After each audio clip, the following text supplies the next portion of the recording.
Okay. And then I'm going to assume 6 buyers and 6 sellers. Let's write that down. Okay.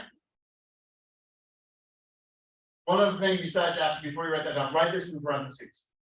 Your average sales price in the Inland Empire, San Gabriel Valley, let's say from Pasadena to Fontana, is $800,000. Your average commission check, the average percentage, is 2.25. So you should know these numbers. Am I like fumbling for these numbers? These are my numbers. This is how I run, a corporation. 2.25. Your average gross check before you pay into the brokerage or anything like that is $18,000. You said you've been doing this a long time, right? So it is. Do you ever think like we'd be thinking like average check $18,000? No. Yeah. My average check when I started off was $1,300 gross. Wow, that's a lot of hours. Okay, hey, everybody. That's like the split now. How many gross check?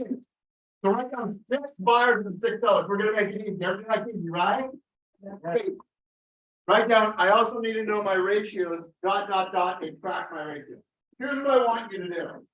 So I have an iPad. I have Outlook. I have an iPhone and all these things. But I use a calendar that my title reps the galleys use when they bring me this calendar. It's kind of like a plan. I can know I use it. So I write down every single thing, every single appointment, everything like that. So one of the things you guys got to do is say how many appointments I go on in an average year and how many listings that I take. It's called conversion. You guys got that? So in order to get 6 listings sold, I need to take 8 listings per year. Okay. Well, why is that? Some are not going to sell. Some are going to expire. I don't care how big your customers are. And mine is really good. But there's a percentage that are not going to close. People change their mind, whatever it may be. You guys got that right? Next thing. So I got to take 8 listings. Okay, take 8 listings. And by the way, this is a safe space. I'm going to be here for a certain amount of time. My job is to make you feel good. And my job is to change one life. Set. You guys can walk away and say, never had that feedback. But I need one person to walk away and say, I'm taking one idea and changing my life. Okay, does that make sense? So Amy and I were talking about, I got that from Ed, my band. Don't have time to go talk about Ed. Maybe we'll bring Amy up afterwards. So how many listing appointments do I need to go on to take 8 listings? 14. Okay, 14. Okay, so here's what I'll say. What I want you to do. You can. Sorry, Yeah. the camera. Perfect. Okay. Absolutely. So let's do that. I want you to say I need to go on 16 listing appointments a year. So here's what I would tell you. Let's for some. But does 12 deals seem like a lot of deals? Maybe not all, like it's not like 120 deals. But when you start figuring out the actual numbers that you need to hit to hit 12 deals, you start saying, I need to do a lot of work. And that's what this exercise is going to be about for the next 17 minutes. Okay. So I got to go on 16 listing appointments. That means 50% of the time I'm going to take a listing. Okay. And I use this script. So I had the opportunity. She called me the day after family reunion. Name's Marty Rodriguez, good friend of mine, somebody I look up to. When I worked with Marty, I said, how many lists, right when I started working with him, I said, how many lists, you go on a certain amount of listing appointments, how many do you take? And she said, I take 7 out of 10. And this is probably the most heavily branded person in the last 50 years in Southern California, in my opinion. #1 real estate agent, the #1 real estate agent in Central in the United States. If you have any questions, I mean, that would be my list. She said 70%. I was shocked. And I said, I'm higher. And she said to me, you don't go on enough appointments. So if somebody says to me, oh, I get 100%, but I went on 2, you're going 200. Okay. So 50%, that means, hey, the referrals are going to be easy. But I will tell you this, I separate my listing appointments to this. Referrals and everybody else. What's my closing ratio there? So you guys got to think about that. Does that make sense? So here's where it gets fun. Here's where the faces, like the smiles go. Here's where it goes. Okay. So you get 16 listing appointments. A year. So by the way, write down, there's gonna be a metric, and I'm gonna get to page 2, and we're gonna speed through this. You need to be going on 1.2 listing, you need to be going on about a listing appointment per month. A little less than that, but just write down 1 listing appointment per month. So right now, you're not going on 1 listing appointment per month, and it's February 24th, you're behind on just 12 deals. These are just numbers, ratio. Okay? Then with a lot of this stuff, is this like Mike Ferry, Tom Ferry, like for the last 30 years, right? Ratios, conversion, that's the foundation. So here's what I want you guys to get. Question is this, I want you to write this down. How many leads do I need to get onto a listing appointment? Okay, I want you to write this down. So we can't go back and forth because I got a lot to cover in a short period of time. 20 leads equals 1 listing appointment. Okay, so I want you to write this down. I need to generate on the seller side only. Hey, Howard. On the seller side only, 320 leads per year. Now you're starting to say, oh, this is the seller side. Hey, this is a lot of work. Is this a lot of work? Okay. 250, let me just write this down. 25 leads per month. So here's what I just need you guys to do. To do 12 deals a year, I got to generate 25 leads per month, 6 per week, 1 per day. So what I'm letting you know, when you start looking at that, and here's what I want you to focus on. Am I going to have you focus on all of the numbers? I'm going to tell you, I'm going to give you a cheat sheet. Hey, you're right.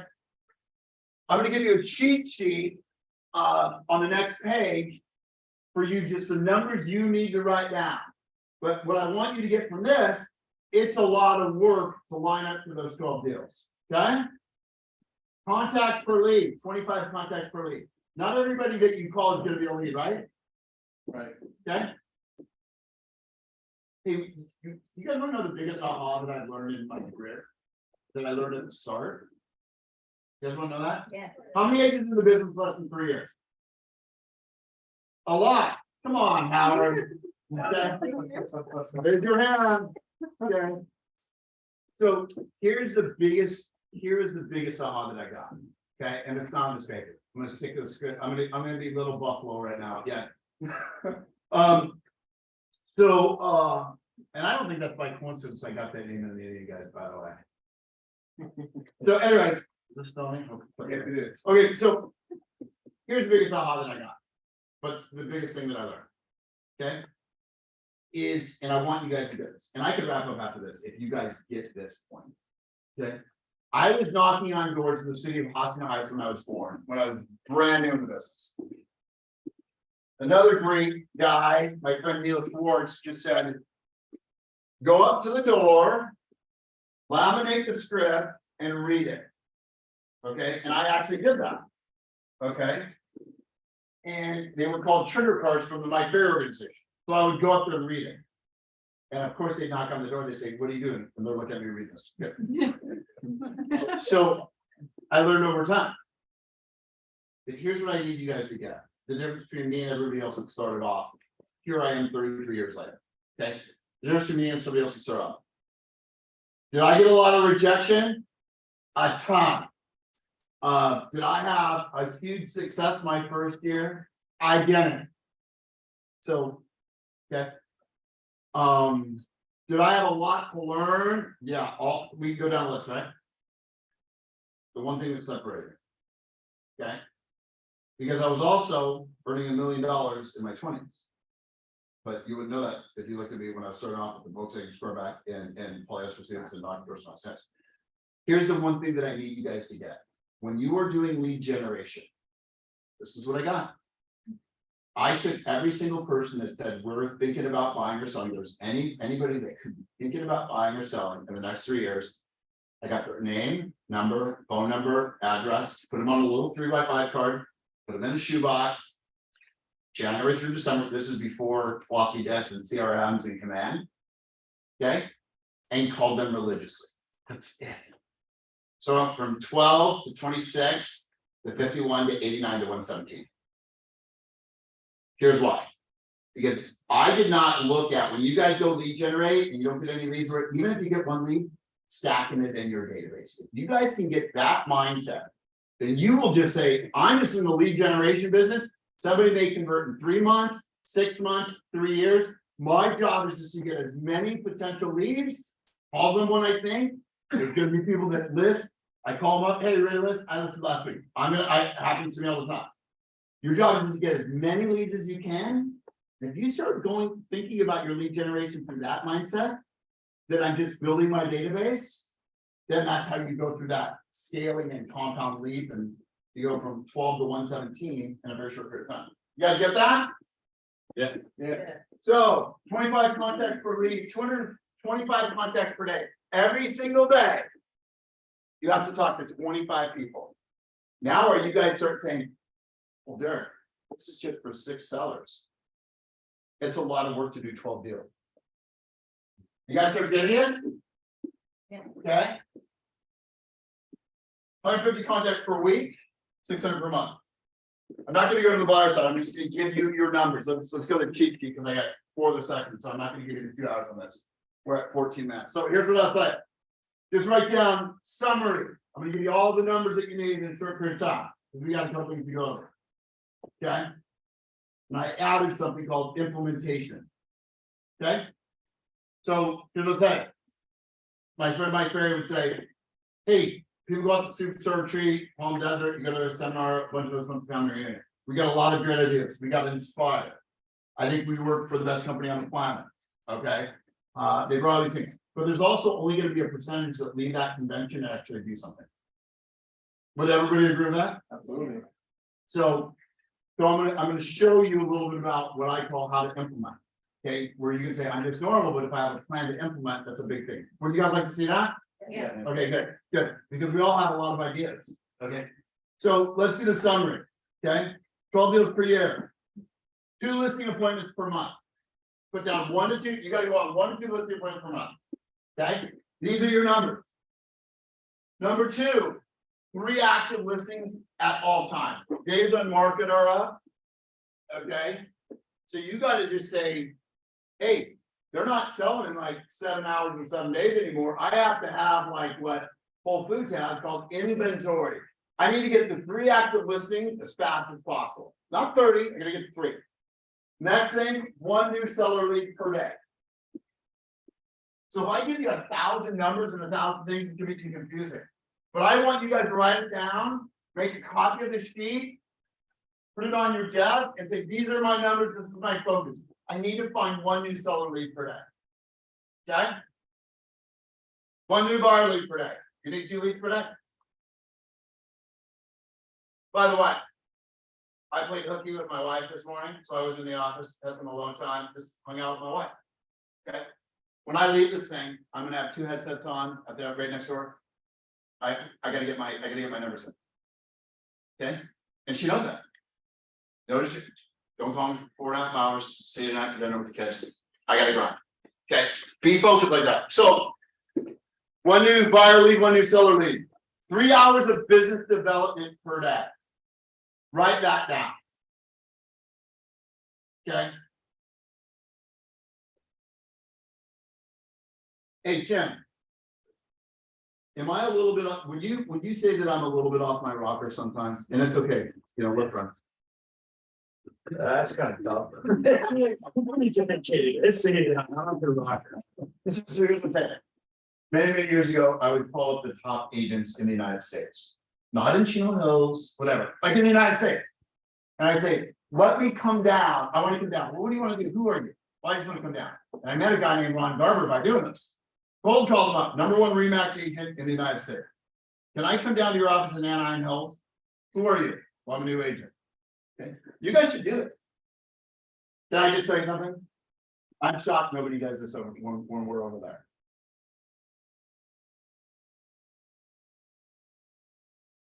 So I flew to Boulder, Colorado for Karen Bernardi, would drive down. I made a commitment to go join, like watch one of the race.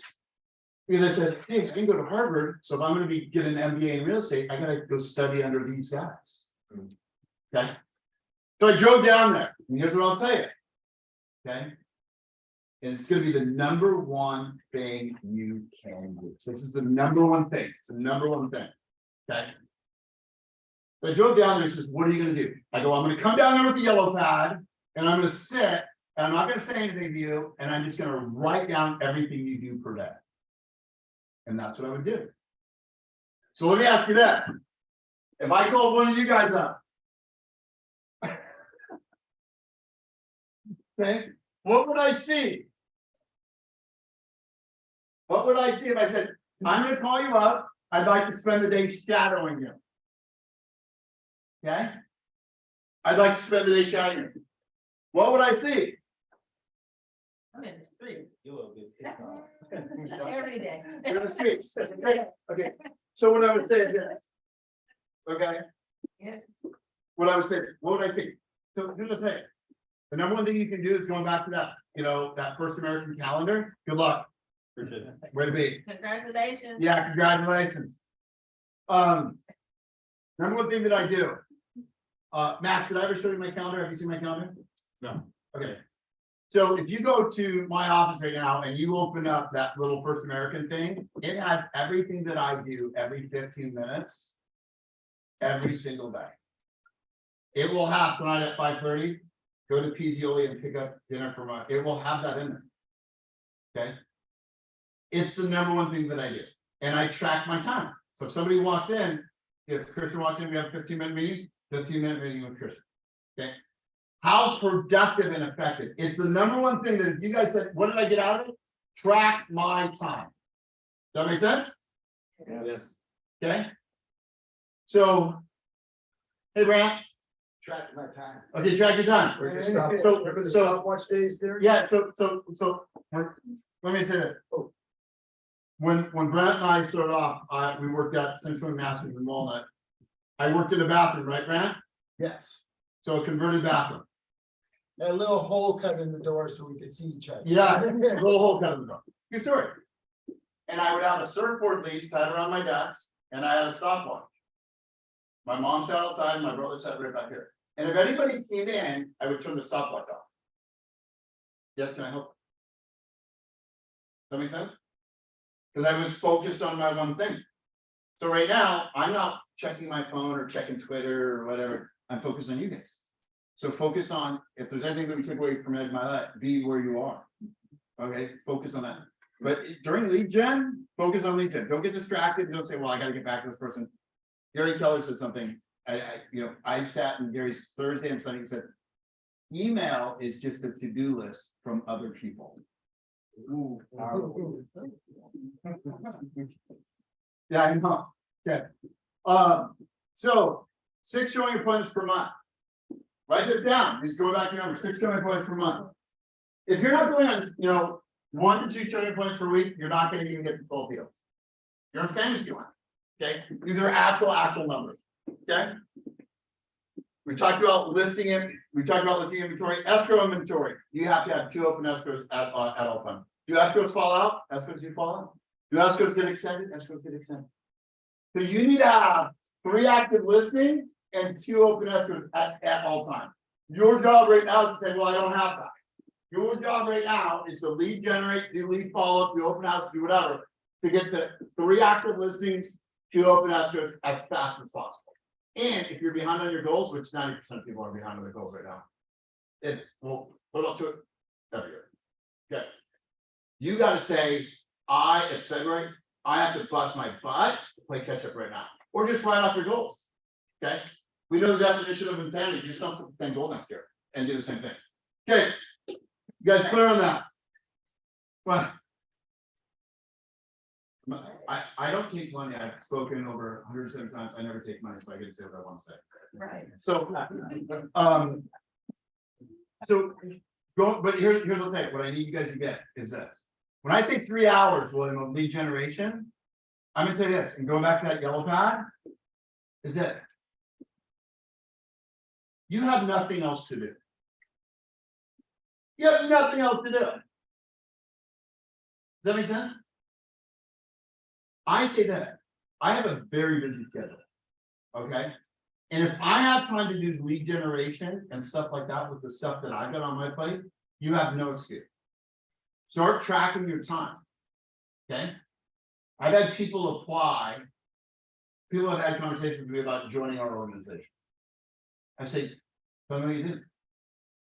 Very first thing I say, Some of you said. Okay, how productive are you? Okay, so I'm gonna say this, you need to work 44 hours a week to make the 216,000, by the way. 12 deals, times 18 is $216,000 gross, you gotta work 44 hours a week. You don't have to work 80 hours a week, you don't have to work 70 hours a week, but you gotta work 44 hours a week. The majority of people in real estate don't work 44 hours a week. Okay, track your time, you guys clear on that? Okay, let's move on. Okay. Write down the conversion code. Write down the conversion code. And I'm gonna tell you this is what I've learned for 33 years. Every real estate agent gets leads. You could be on the Zillow Flex program, you could be buying them, you could be lead generating, you could have signs in the ground, but here's the thing. They all get leads. The difference between someone who makes 5,000 or 50,000 or 500,000 is how well you convert. I'm gonna let you know that. Okay, so I'm gonna give you some, I want you to write down the conversion code. You guys got that? Yes. Okay. So I just need you, then underneath that, number one, I want you to write down the kitchen sink. Write down the kitchen sink. So here's what I say. You get a lead and I get a lead. And it's the same lead. It's a guy named Tyler out in Montana that wants to move from Hunter's Ridge down to Rancho Cucamonga. So when Tyler came into my lead funnel, here's what happens to Tyler. Tyler gets a thank you card going out that day. Goes in the mail. I figure Chino Hills, to Montana is 3 days. Tyler gets a text message immediately from me. The next day, Tyler gets an emailed pre-listing packet. The day after that, Tyler gets a comparable sales and he gets a net sheet. On the 5th day, Tyler gets a phone call. So what I'm saying is this, the minute I get a lead, I am touching them all, immediately. Why do I do that? For a couple things. Number one, we have time. The third component of this meeting is going to be talking about scripts and dialogues. Okay. Okay, but here's why I do that. If I go to a listing appointment, and I've been on a lot of them, if I go to a listing appointment and it's completely cold, I barely talked to them, I didn't do a good job pre-qualifying. The odds of me getting that listing go way down. If I talk to them, I pre-qualified them, I found out why they're moving, where they're moving to, what's important about that. They've got touches for me before I even walk in the door, my ratios go way up. Does that make sense? So you need to throw the kitchen sink at every single lead. Especially 2023. Why is that? There's going to be less transactions in the United States. That's like we saw this coming like 8 months ago. I mean, all you do, I always say, Google real estate business. Layoffs, 40% sales down, sellers with 3% that aren't 3% loans that aren't moving, buyers don't like interest rates. Just Google it. There's going to be less transactions. So what I'm saying to you is that we're going to do beyond. Do we have the truth serum? That's no, I didn't bring the truth serum. I just got the smart water. So let's be smart then. So what I would say is that you can't afford to do one critical thing this year or next year if you want to be big for your business thing. Okay. And then I'll give you something about Abe Lincoln. You remind me to talk about Abe Lincoln. Absolutely. I sure will. So, have we ever been doing lead follow-up and whether it's a CRM or whatever, and say, oh, Bob and Mary, say, I don't feel like calling them. I'll call them in 30 days. Can we get the truth? Has anybody ever done that? Yes. Everybody has done that. Okay. But one thing is this, if they show up, call them. If you're not going to call them, delete them. But don't have like this angst in your body. Okay. You either say this, if you're not going to call them, they're not a lead. That makes sense? The other thing is this. Mindset. You have to treat your lead follow-up and prospecting. Write this down. Lead follow-up and prospecting is building a relationship. Since my great brother is here, my business partner for 27 years, I'm gonna ask you a name. This was on my script. Irv Bordakowski. Who's that guy, Brant? He's a teacher in Montebello who bought a house from us in Whittier. Okay. How many years did I call that guy? 3 to 4 years before he even decided to buy. Before even the He was a buyer. 3 to 4 years. Seller. 3 to 4 years. This is back in the late 90s. 3 to 4 years. I've called. We're not ready. We're not doing anything. No problem. I'll call you in 90 days. What happened over those 3 to 4 years? I built a relationship. I got to know him. And here's what I'll say. I wasn't pushy. I'd say this. We're gonna get into this. I want to be the first person that applies for the job of helping your family when you're ready. You guys get that? Yes. You guys should write that down. Yeah. I want to be first in line to apply for the job of helping your family when you're ready. We're not ready, no problem. I'm gonna be here for 50 years. Like longer than like Mitch Jagger. Take your time. Okay. That's bringing in the back. He's a Rolling Stones fan. So anyways, but what I'm saying is this, okay? You should look at leap off and just, hey, I'm making deposits into relationships that people could buy or sell in the future. I need to make as many as possible. Versus the rejected flag. I probably prospected more than anybody that I know for a longer period of time, 30 years, and it's been my base. Do I have a list of how many people have rejected me somewhere? I don't. And by the way, if I was to go back through all of those doors, clients started listening for 7 hours, knock doors, not guys, they say, hey, do you remember you rejecting that guy in 1992 on Rojas Drive when he knocked on your door? What? You guys gotta get. They don't remember it either. Does that make sense? Look, your job, you know what I would knock on the door and say? Someday they're gonna know my name. Should write that down. Get rejected, square back. No problem. Someday they're gonna know my name. And here's what I'll tell you. You know what? You wanna know something? I would practice my acceptance speech when I was knocking doors real hospital. What's that? When I got an award. I would practice my acceptance speech. Thank you, Neil. Thank you, Marilyn. All these things, I appreciate it. You know, I have sold a house. Okay. You have to think big now. Okay. So throw the kitchen sink there. Call every single lead. And here's what I'll take. Just ask them. Okay. We're gonna talk a little bit about skills. Okay. I'm gonna do this. You guys want to get controversial? Yes. Yeah. Let's get some controversy in here. Right? So write this down.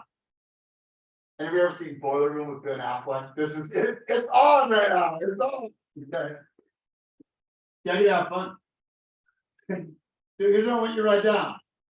I must commit to the following concepts. And I'm gonna ask you guys some questions. You need to be interactive. I got 27 minutes left. You need to be interactive here. I must commit to the following concepts. Tim, you should be right. I mean, no. Tim. You go to Cold Banker, whatever. No, it's the KW secret. Yeah, it's getting secret there. Take It's the, gonna be somewhere. Yeah. Number one. I must get a listing agreement signed every time. Write that down. Write that down, Howard. You write it down? Okay. So you guys let it. Howard's one of the best students that we know, one of the best agents around here. Howard's gotta get a listing agreement signed every time. Borrow a pen. Okay? This is important stuff. Okay? So why is it? Here's what I'd say why you should write it down. Because you guys are all gonna leave. And if you write it down, you've got a better chance of implementing or consuming any idea. Okay, if you see my notebooks, you see my family reading notebook, it's got 39 pages. Everything that every speaker said, I wrote down. And I was in the room. Okay, I said, hey, if I'm gonna invest $1,500 in 4 days, I gotta get something out of it. I need a return on investment. Okay. Number two, you need to get it signed at the listing appointment. At the listing appointment. Okay. You only have so much time. Ed Milet talked about death a lot. He did. Didn't he, Amy? Okay. You only have so much time. Okay. When you start realizing you only have so much time, okay. Because me in the old days, okay. If I got a listing appointment, I'd hang up the phone as soon as possible. I didn't pre-qualify. Anybody ever do that? Yeah. Okay. And I drive out, I wouldn't confirm the appointment. And if they didn't show up, I was relieved.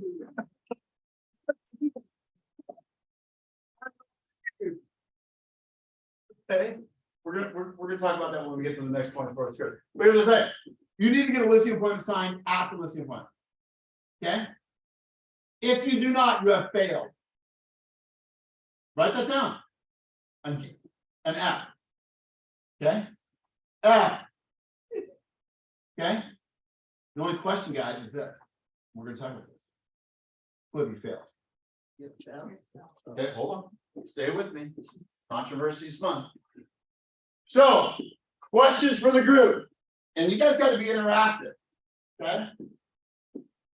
Here's the thing. This is being filmed. If they were sending this to Austin, Texas, Pocono and Mopoc Expressway. Okay, and Gary and Mark in the room. They'd say. Energy in the room is good. Or they say, Derek's energy is good. We don't know what these guys are doing. You guys gotta act like Gary and Mark are watching. I'm telling you that. That's how you gotta operate. Okay? So questions. Why doesn't an agent get a listing agreement signed every time and when they're there? Why? Anybody? They don't think the seller's ready. Okay, they don't think the seller's ready. The agent doesn't. Why else? They don't believe in themselves? Okay, they don't believe in themselves. Okay, They don't know the contract. they don't know the contract.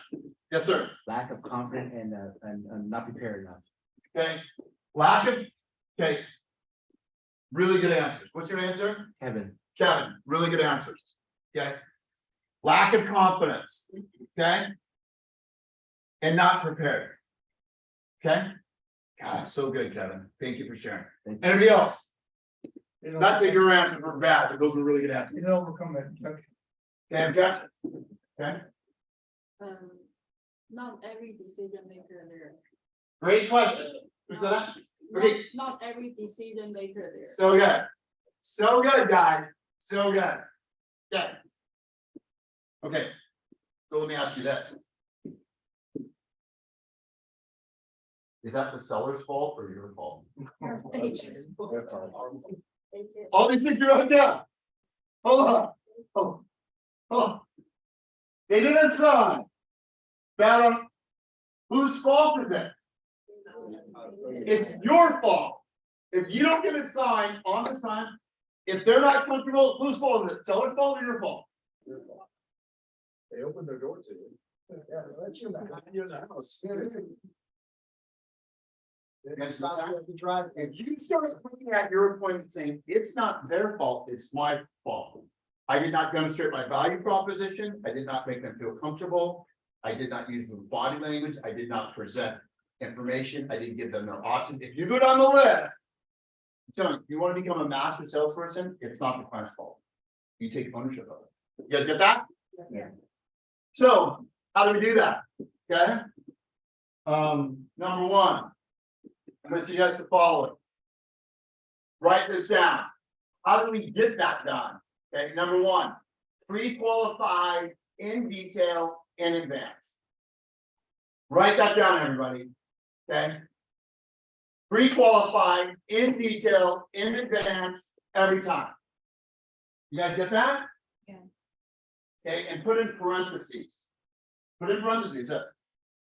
It shows I care. Okay. So my doctor works for UCI Health. He's been my doctor for 12 years. If I go in, and I actually told my wife this morning, I'm gonna go in. If I go in and he doesn't ask me any questions about my health, anything going on, my, just everything like that, they don't take some tests to find out my cholesterol level, my blood level.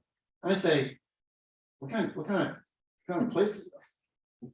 Okay, like, if they don't say, hey, you've lost 11 pounds, you still need to lose this, if they say, here's your cholesterol level, here's your stress level, here's your heart level. If they don't do that stuff, I'm gonna say, A, they don't know the job, and B, they really don't care about me.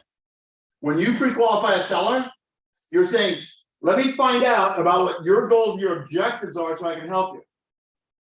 Okay, and we'll do a little role playing on that. Okay. Second thing is, number one, pre-qualify. Number two, write this down. Okay. Tell them the purpose of the meeting. Okay. I get calls every single day. Can we meet with you? Okay? And the very first words out of my mouth, I pre-qualify them. What is the meeting for? And I run it through a very, very synthetic process. Meetings are not worth it if there's only benefits to me or only benefits to them. And I turn down meetings where there's only benefits to me, because I know it's a short-term relationship. Okay, if we want to do this for it, what's in it for you? Well, a little bit like that, not enough in it for you. Okay, so here's what I'll tell you, purpose of your point, you need to tell the seller the purpose of my appointment. Because if you say, hey, I can be with you and they set an appointment, they say, we don't really know what's going on. So, Bob, Mary, love the opportunity to meet with you Wednesday at 5 o'clock. During the time, I don't wait. During the time, here's what I'm gonna do. Okay? Tell them the purpose of the appointment. Number one, okay? I'm gonna give you pricing options and go through the value of your home. Okay? I'm gonna give you pricing options. List it here, you may get multiple offers. List it here, could be on the market 30 days. You want to go here, you may have to have price reductions. And days on the market, it's gonna hurt you. So I'm gonna go through, I'm gonna counsel them on that. Number two, I'm gonna give you ideas to increase the equity in your home. First of all, would sellers want that? Yes. When were you, Chip Gaines? Like, you know, I mean, by the way, you guys gotta understand something. You are the most qualified person to give a seller advice on getting the most amount of money for their home. You guys get that? Yeah. Well, let me call a stager, interior designer, or like an appraiser. You guys set the market first. Appraisers going to get the information afterwards, number one. Number two, I'm gonna say that, say, hey, we're gonna get an interior designer. I say, look, let me just listen. I look at 1,100 homes per year.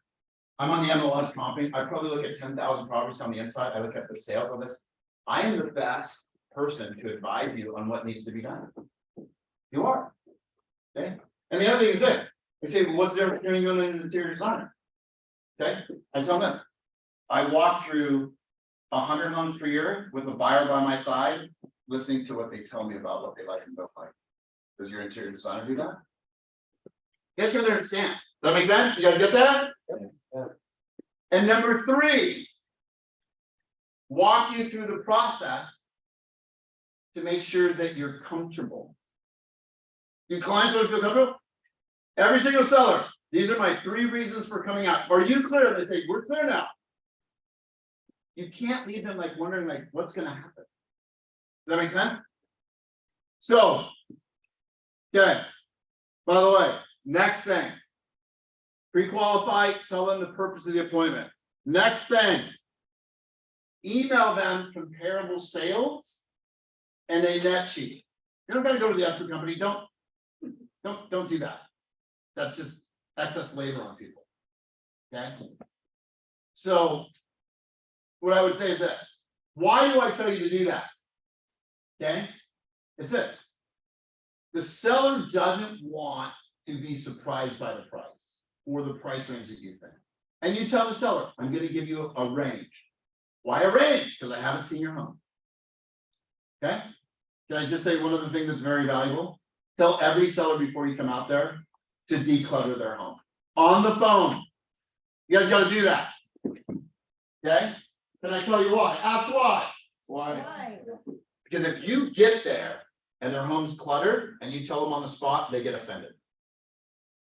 You guys get that? And we've all been to homes, and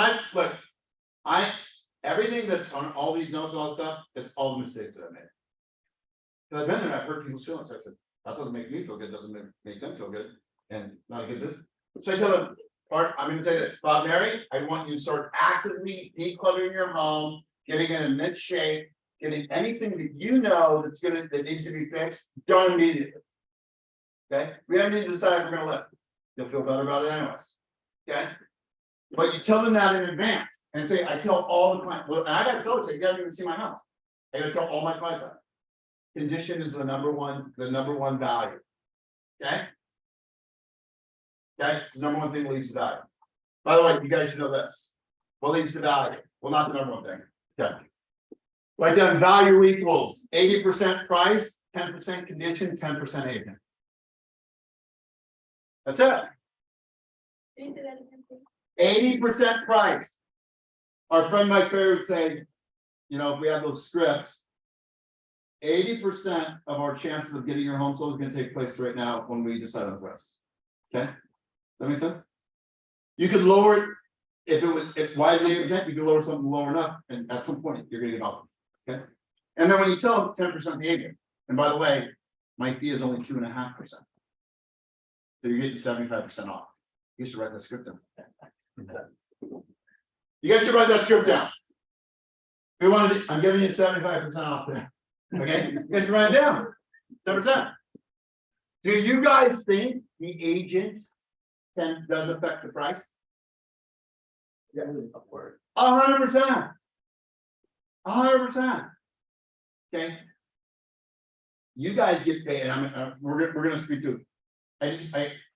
I need you guys to get something. You guys get paid for your skill level. Okay. So one of my scripts with the seller. And tell them you're only gonna be there 30 minutes. And be there only 30 minutes. By the way, if you tell them you're gonna be there 30, so I'm not gonna be here 3 hours. Okay. I look at the clock every 5 minutes. You know, I got 15 minutes, a little Q&A. I'm out. Okay. But if you tell them 30 minutes, you're there an hour and a half, they start saying, where's the integrity? I'm letting you know. Or you guys don't know what you're doing. So I think 30 minutes, you're gonna get all the information. I'm gonna walk through the home, answer any questions you have. Okay. We're also gonna talk about, somebody said confidence here. We're gonna talk a little bit about that. Okay. So send them the information in advance. People don't like surprises. Would you guys agree with that? Okay, like as Barack Obama, we talk about transparency. People like transparency. What are you thinking? What am I thinking? Let's get on the same page before I drive out to Hunter's Ridge and waste my time. Okay. Next thing called pre-framing. You should tell sellers, tell them that it's going to take 75 to 90 days for your home to sell and close escrow. There's still some sellers that are thinking, hey, it's pandemic, we're getting offers in 7 hours. If they know the process, okay, they know the process, they're more apt. I'm gonna tell you just a side script, we're gonna get to a couple scripts. But I don't want you to tell seller. And I learned this many years ago, before I actually got into real estate, found out that a gal named Monica Reynolds is still teaching. She worked with a guy named Walter Sanford. So even before I was an actual real estate broker, I heard this guy say this and it changed my life. So what I'm saying is, this is back in the late 80s. I heard this guy say this. So when I say, if you guys somebody can take one thing from a room and talk about it and it can change your life. Because I'll tell you what it was.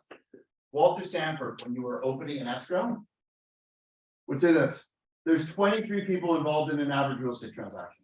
Because your client thinks it's only you and maybe the other agent or whatever it is. 23 people. There's 100, write this down. This is a script from a legend. Tim, do you know who Walter Sanford is? A couple of the seminars, yeah. Okay. The King of Long Beach. The King of Long Beach. With the Rolls Royce and the big, like, walk on water. Incredible advertising before his time. So what I would say is this. And there's 150 things that could go wrong in the average escrow. Write that down. There's 150 things. Okay. And I go, that guy's a genius. So why is it? So if 5 things only go wrong, the client thinks he took care of the other 145 things.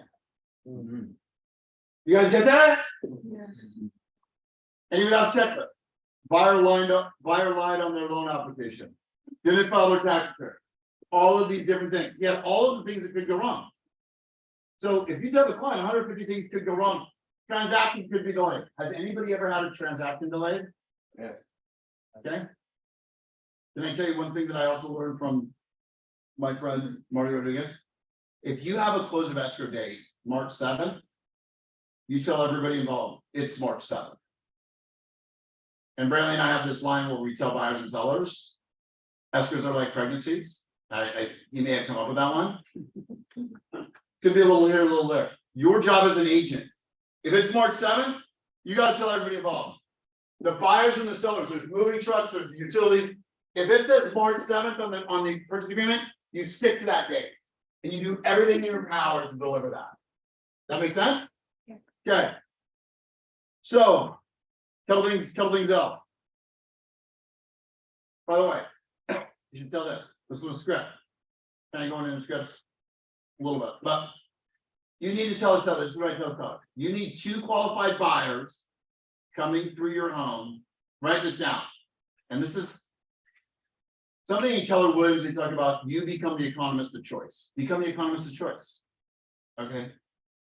So I'm gonna tell you why I want you to write the script down, but let me tell you the script. You need 2 qualified buyers coming through your home in an average week to sell your home in 45 days. What does that tell the seller? So let me tell you what it tells the seller. Okay. It says, you know metrics, you know numbers. What's up? Okay. And then you say, if we don't have this in 14 days, we're going to discuss a price improvement. Okay, I learned this from Rose and George Cervantes. By the way, doesn't say. When I tell you guys, take notes and learn things, all this stuff, I can just write off, oh, I learned this from this agent, this agent, this agent, this agent, this agent. Okay, okay. By the way, you must improve the price every 10 to 14 days. Here's another script that I use. We're kind of going into scripts. Okay. As I tell a seller this, write this down. Do you know, and this is the risk of overpricing. Put down the risk of overpricing. Okay, write this down. Nice shoes, by the way. So, ask them this. Here's a script I tell them. I look him in the eye. Okay. I say, do you know the number 1 question that a buyer asks me when I'm showing the property? I mean, after I open the little blue box and I let them in or whatever. Do you know the number 1 question the buyer asks me? And the seller says, what is it, Gary? And I say this: if they see the refrigerator, they know that's the kitchen. And if they see the pool, they know that's the backyard. So you should actually write that. If they see the refrigerator, you should write that down. I use the same thing. Hey, are you gonna tell us if they see the refrigerator, they know that's the number 1 question buyers ask me is that, how long has the home been on the market? By the way, if I was to follow you guys around with your buyers, I mean, especially like, back in the day when Brown and I started, like, information was king. And I also told them that. This is a script and say, well, we're gonna go with the local agent. I go, like, that mattered like 30 years ago. Now a 16-year-old girl with Redfin app can find out all that information in under 2 minutes. I mean, like commute rate, school information, I mean, it's all there. Like the neighborhood expert, 6-year-old girl can be neighborhood expert in 2 minutes. Okay. So the number 1 question buyers ask is how long in the market. So let me ask you guys that.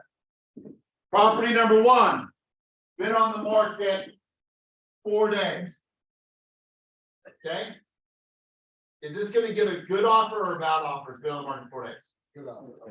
Close to list price? Okay. Are buyers going to go home and think it over? They possibly going to act fast. They're gonna do it right now. They're going to do it right now.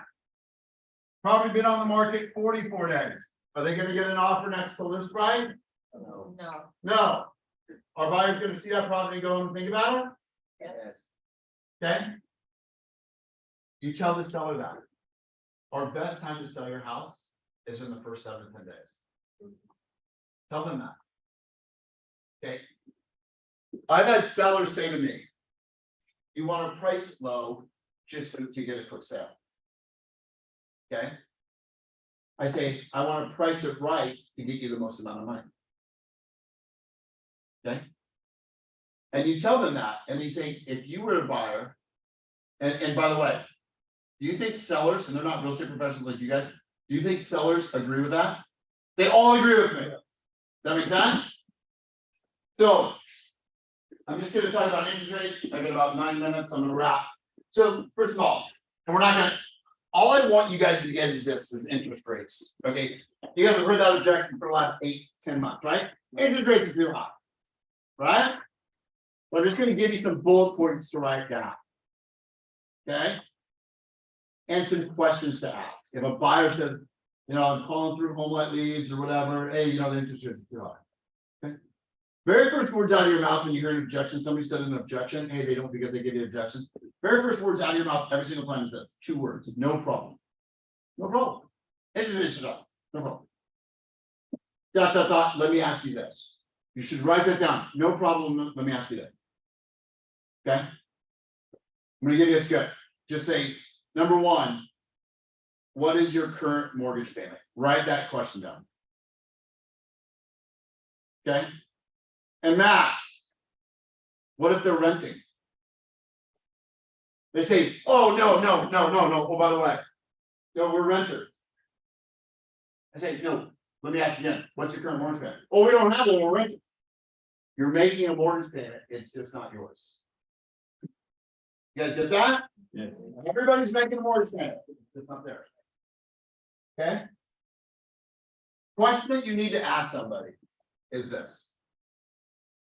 Do you know what your current mortgage payment would be at the current interest rate? Ask that question.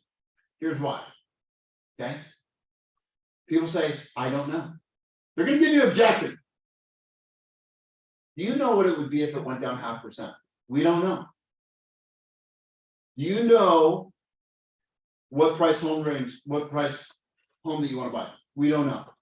They give you an objection, we don't want, but they know nothing that goes into it. You guys got to get that. Does that make sense? I'm sorry to interrupt. Yeah. Abraham Lincoln. Oh yeah, Abraham Lincoln, we're gonna talk about, we don't have 40 minutes to get into it. So Abraham Lincoln, go back to that. I read a book and I got, I read a book. And I sent Gary Keller an email. And I said, told him, I go, one of the reasons I joined his company. Okay. And he wrote The Millionaire Real Estate Agent. Okay. And I read the book. Oh, did you join the company because of all the great tools and stuff like that? So I told him, I said, okay, why join the company? Because your parents had something in their hallway. My parents had something in their hallway. What was it? I said it was called Portrait of an Achiever. You guys write that down. Portrait of an Achiever. And it was at a time, we all go through ups and downs in life, right? It's called life. It's all God designed it. Okay. So it's not like I was involved in Russia. I mean, I like bought and I was reading that, and then what's Portrait of an Achiever? And here's what I realized. And I need you guys to get this. Because when we're failing, we always think that we're the only ones. And this is how I felt. I feel I was the only one that ever failed, the only one that was like made a bad business decision, all these different things. You just feel that way. Okay. And then I read Portrait of an Achiever, and it's the life of Abraham Lincoln.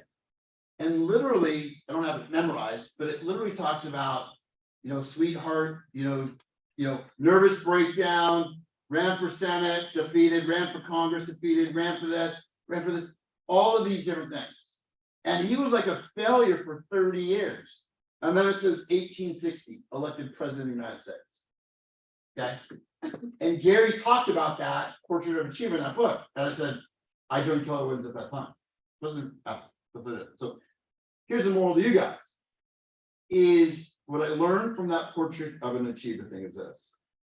They're not gonna know. Did you know about all Abraham Lincoln's failures? Okay, so you did. But here's what I say. They're not gonna know about all my failures. They're gonna know about my successes. So if you go about your days like that, okay, most people just say he's gonna fight Bill. You go about your days like that and say he became one of the greatest presidents, Emancipation Proclamation, North versus South. He became one of the greatest presidents in the United States history. And yet 30 years of failures. So think about that when you guys are going through your day and you guys feel like, man, I'm the only one that's failing. Here's president. Okay, so we're gonna wrap up. Thank you for having me. Any questions from the crowd?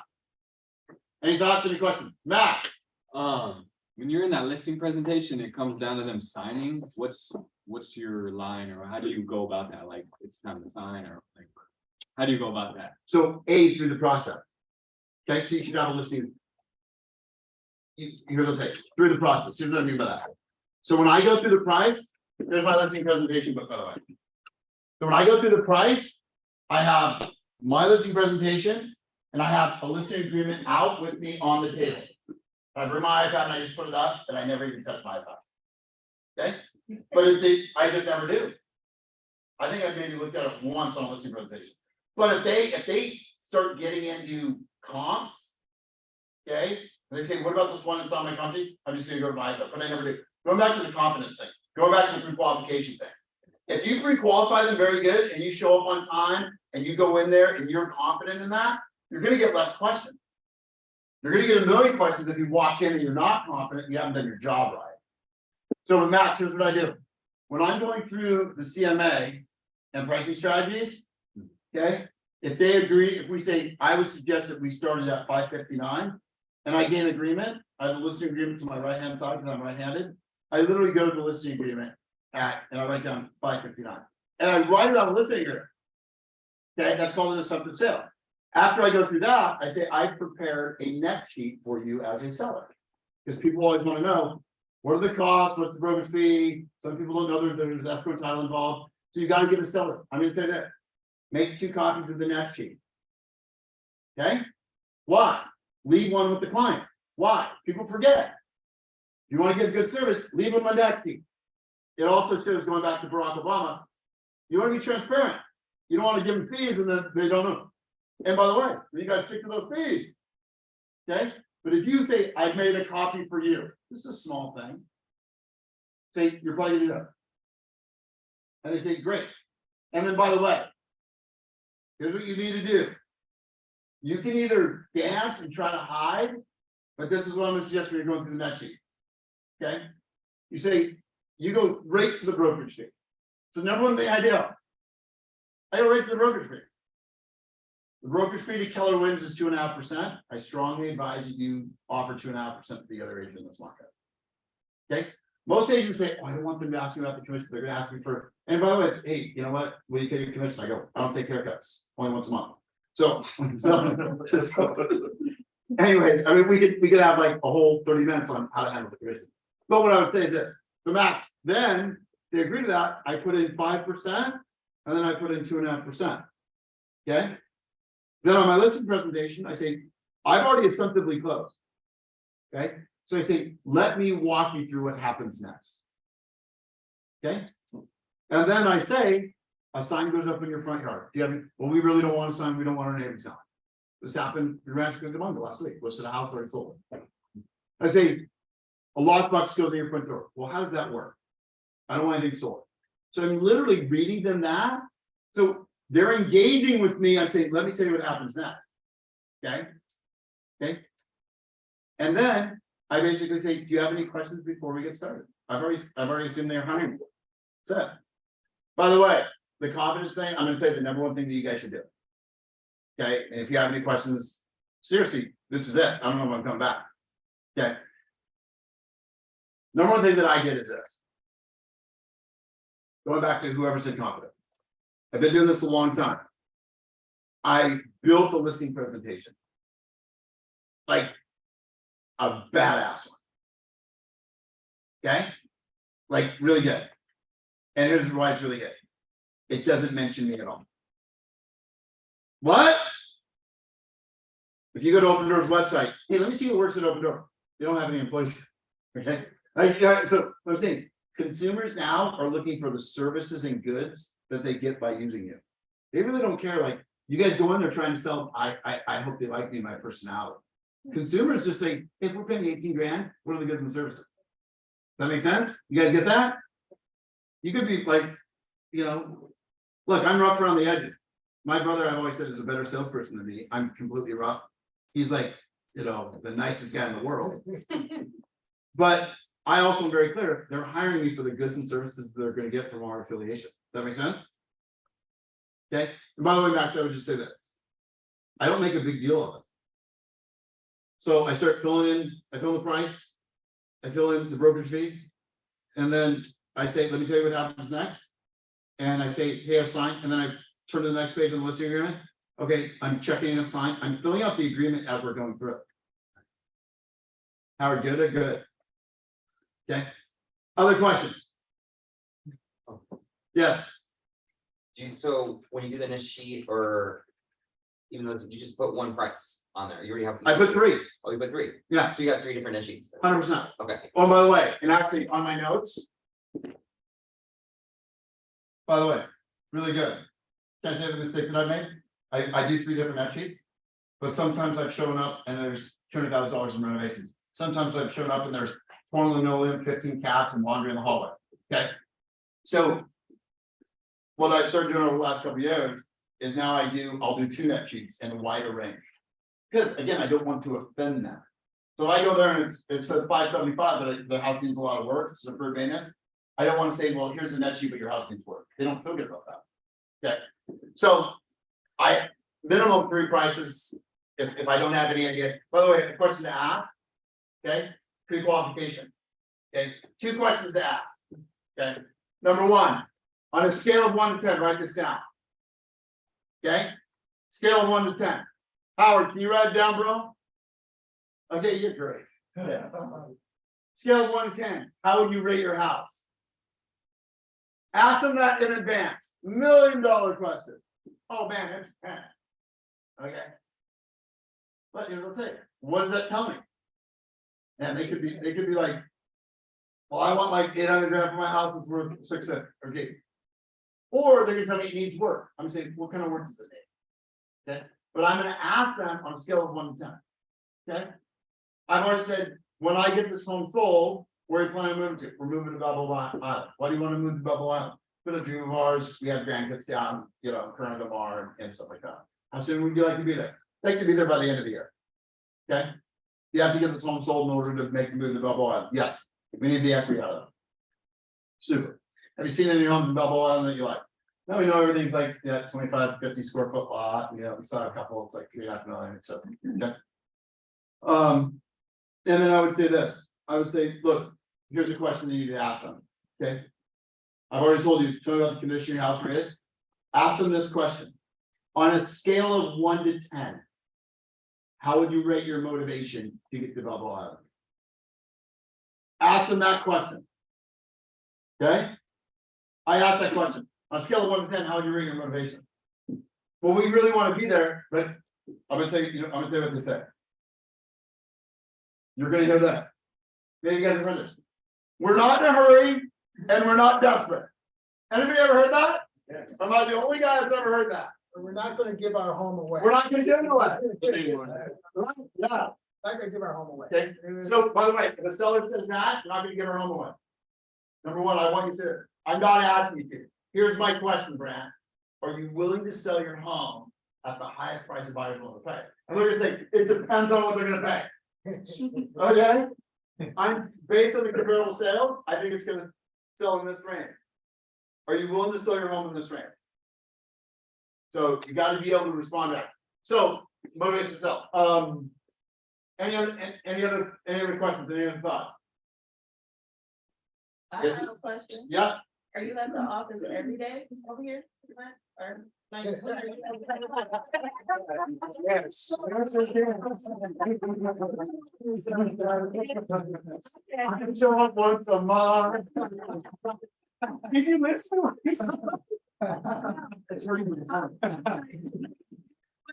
Are you a morning person? You there early?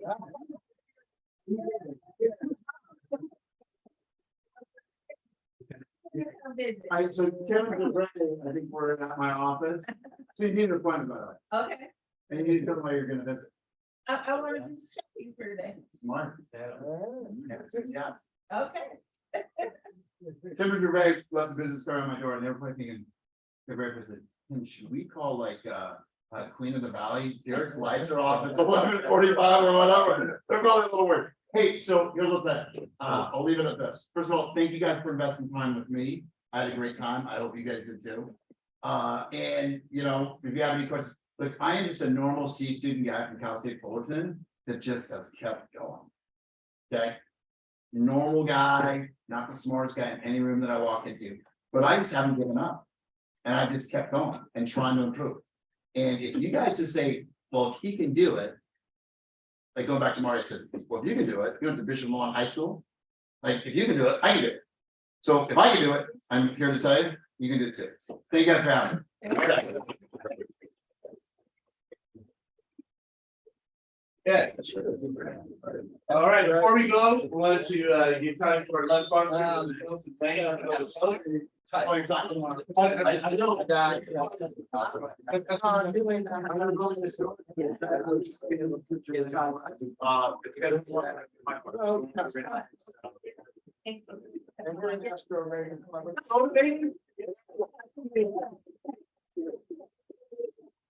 Our businesses are very similar. The stuff that I have to do, running the home inspection company and what you got, I'm telling you, it's very similar. I can look at the end and say, that is awesome. That's some awesome stuff. So a couple things that hit me when you said, one is, I'm here to get all your business, right? This is my listing appointment. And I didn't come here just to say hi and meet you. I'm here because I really want to work with all of you. I'm here because I believe that everyone will be happy with the services that we provide. And another thing you said, and he mentioned it in terms of listing the price. You guys know the price better than anyone. And I would say you guys know the house overall better than anyone, better than the home inspector.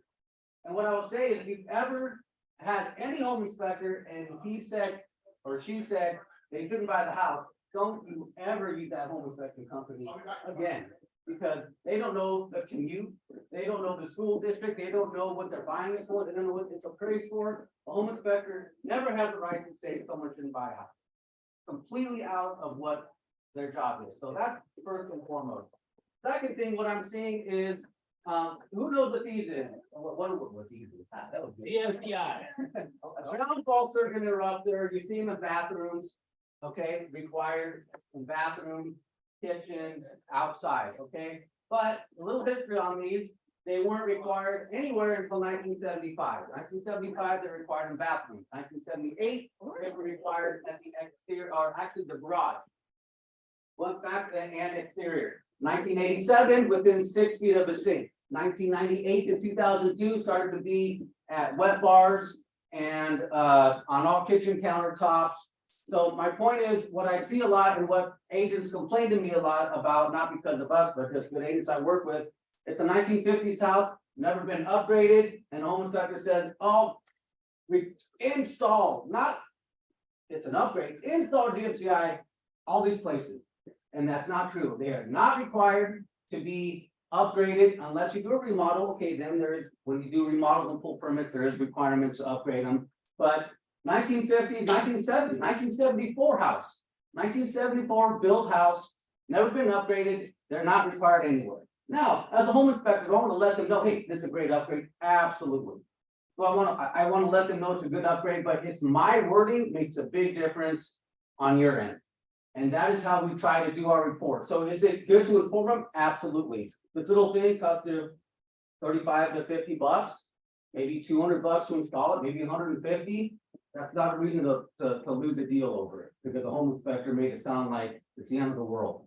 So that is how we run our business. We want to be thorough, professional. We want your buyers to know the condition of their house, of course, but we also don't want to cross that line and blow your deal as well. So that's how we try to run our company. That's what we try to do every time. And I will be over here. I have business cards and pens and all that stuff, but you guys have been a great office. I thank you for having us here. I love you guys' office, and yeah. So thank you so much. And I can answer any questions. You guys eat because our chair has some things to go, but yeah. I just want to say thank you. You guys came through like in 3 days. Oh, Your inspection was amazing. I love the visuals and my round was amazing. So. oh, thank you so much. Both men. Yeah, it's awesome. What's the name of that called? I'm new. I knew This, oh, it's a DFCI receptacle, ground fault circuit interrupter. Basically, if you drop something in the water and it's plugged in this, it'll shut off in less than a second. So it's it's a great thing. My point is, it's how they present it, but it's a, DFCI. yeah, or sometimes they just say DFI, GFI store, but yeah. Yeah. You'll see it a lot. You start real estate, you'll hear about them all the time. The recommended upgrades are not necessary. Yeah. Here, but yes, exactly. Yeah, for sure. Anyone else have any questions? Yeah, can you buy it from Home Depot or? Yeah, oh yeah, those will be good, yeah, absolutely. Oh, this one. Perfect. Any other questions? No. Yeah. All right, so Justin, I want you to think of the number one. I didn't get a nice stuff. Got you in? Number 1 through 10, okay? Okay, perfect. So I want you guys to call out the number that doesn't speak. 115. Follow number 115, okay, Oh. okay, come on, Four. 5. stop me when you hear the number. Oh, I heard it. Oh, you heard it? Who said it? Oh. Okay, congratulations, you're going to get a cookie for 1 month. Oh, for my birthday. All right.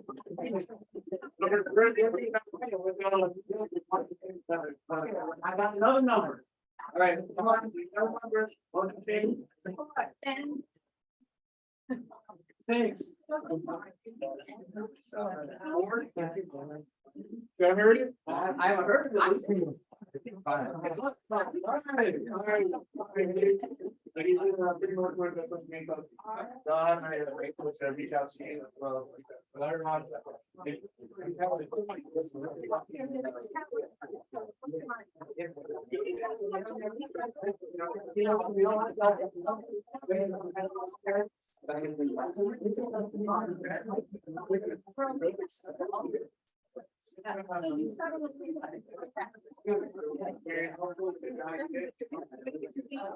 Yeah, there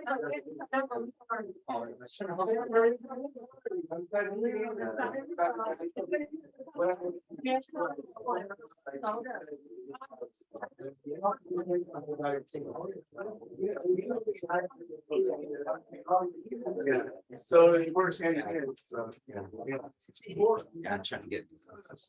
Not gonna see you posting.